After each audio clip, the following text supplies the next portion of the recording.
વિસાવદરમાં ચાલતી Madhav credit cooperative સોસાયટીની વાર્ષિક સાધારણ સભા મળી હતી, જેમાં વિસાવદર સ્વામિનારાયણ ગુરુકુળના મુકુંદ સ્વામી, જૂનાગઢ માધવ ક્રેડિટ સોસાયટીના ચેરમેન ઉનડકટ, મેનેજિંગ ડિરેક્ટર જેબી રાવલ, પૂર્વ એમડી હર્ષદ મકોડી, વિસાવદર બ્રાન્ચમાંથી ચેરમેન વિપુલ વેકરિયા, વાઇસ ચેરમેન રમણીક દુધાત્રા, સોસાયટીના બોર્ડ ઓફ ડિરેક્ટર તેમજ સભાસદો હાજર રહ્યા હતા।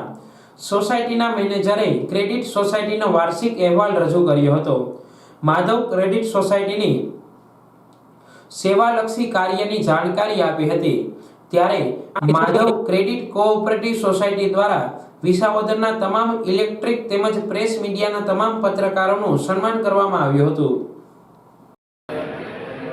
મારું નામ રમણીક દુધાત્રા, વિસાવદર માધવ ક્રેડિટ કોઓપરેટિવ સોસાયટીના વાઇસ ચેરમેન તરીકે સેવા આપું છું।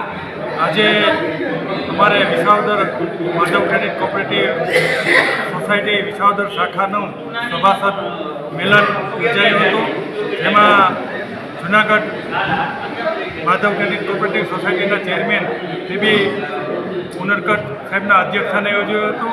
આ સભાસદ મિલનમાં સંતો, જૂનાગઢના તમામ ડિરેક્ટરશ્રીઓ, મોટી સંખ્યામાં સભાસદશ્રીઓ ઉપસ્થિત રહેલ હતા અને જૂનાગઢથી ઉપસ્થિત મકોડી સાહેબ અને ઉનડકટ સાહેબે માધવ ક્રેડિટ કોઓપરેટિવ સોસાયટી દ્વારા ચાલતી વિવિધ સેવાકીય પ્રવૃત્તિની પણ વિસ્તૃત છણાવટ કરેલી હતી અને બેંક દ્વારા જે જુદા જુદા ધિરાણો આપવામાં આવે છે એમની પણ વિસ્તૃત વાત કરવામાં આવેલ હતી। આ તકે ખાસ વિસાવદર તાલુકાના તમામ પત્રકાર મિત્રોનું પણ શાખા પરિવાર દ્વારા શાલ ઓઢાડી અને સન્માન કરી એમને બિરદાવવામાં આવેલ હતા। સમગ્ર કાર્યક્રમમાં મોટી સંખ્યામાં સભાસદો ઉપસ્થિત રહેલ હતા।